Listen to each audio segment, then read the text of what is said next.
Hey YouTube, this is The Art of Prepping. Thanks for joining me. I had a request for a video concerning foraging. This is very difficult because even if I was doing a video just for North America, there's a lot of different types of terrain and environments, climates, elevations that have different types of resources. So it's not really that practical. There's a large list. In fact, there's books on this. Um, but it's unlikely that you're going to just find like squash or zucchini, tomatoes, cantaloupe, watermelon, peppers just out in the wild. Typically, you just don't find that.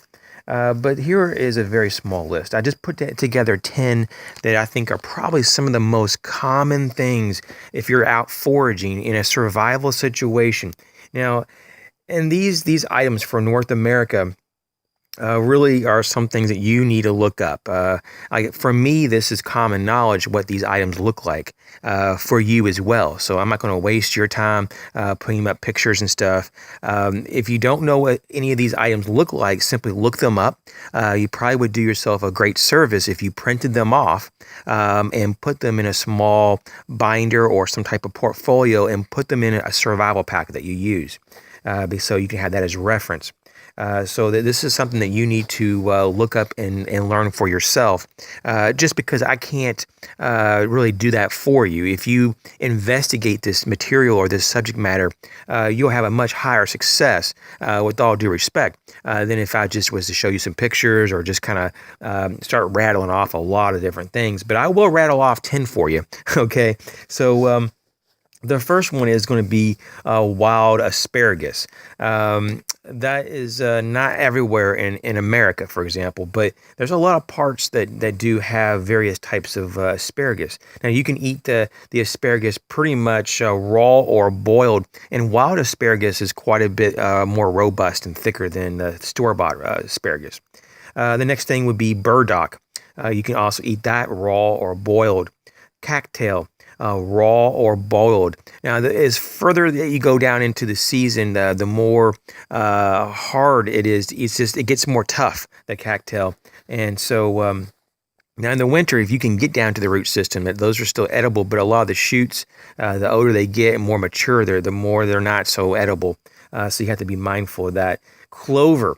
As well as the older and the larger the clover, it gets a little bit tougher. But in general, though, especially fresh clover is delicious when it's raw. You can also boil it as well. Chicory, raw or boiled. Chickweed, raw or boiled as well. Dandelions. Now, for the most part, I think, just for me personally, I do it boiled. But if you can get it when the leaves are very young, you'll reduce the chances of having that bitter taste. And so that's cool to eat that raw. Now, green seaweed, because I have to also address those coastal lines. Not all America is just, farmland, for example, or woods, or, types of, areas that don't have waterways. And so, especially those up against the ocean coast, you're definitely going to have some green seaweed. And so what you do with this is basically you would rinse it with fresh water and you let it dry out in the sun as best as possible, and you can eat it raw. You can also put it in soups and different things like that as well, or use it as wraps over like meat and so forth. And I'm going to have to say that the second to the last one is going to be kelp. Once again, you can eat that raw as well. It's best if you can rinse it off so it's not so salty. Some kelp is very salty, and you have to be aware of that so it doesn't dehydrate you. Make sure you have plenty of fresh water you drink with it. But you can definitely eat kelp raw. You can also, of course, mix it in once again with soups or make it a wrap around other types of other foods. And lastly, though, is going to be plantain. These young leaves in the plantain are going to be probably the most delicious and easiest to eat, with that being too bitter. And overall, though, you want to be careful, though, that when you do eat it raw, especially the more mature leaves, it's up to you, though. Some people can handle it okay with the bitterness, but you may want to boil it, though. But definitely the younger leaves are good raw. So hopefully this helps you.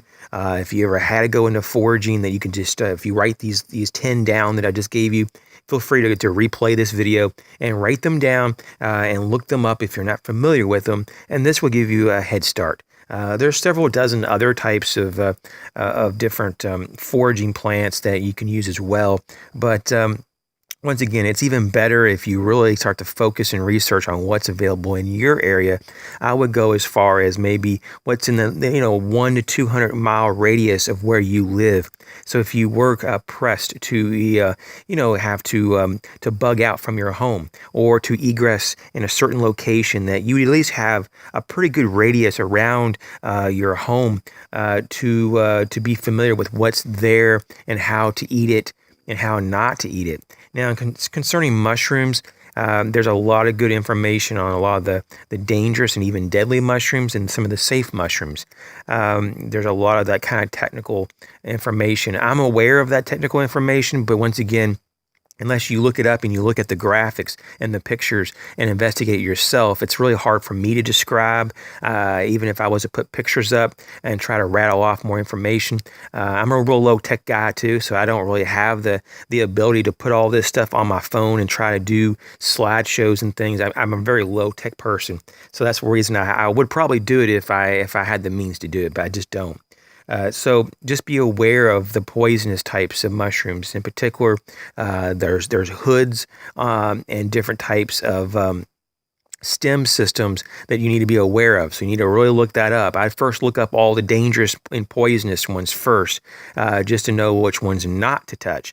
And then later on, learn about which ones in your area are safe. But that's one of the ones that mushrooms are kind of the tricky one. If you don't know what you're doing, don't eat it.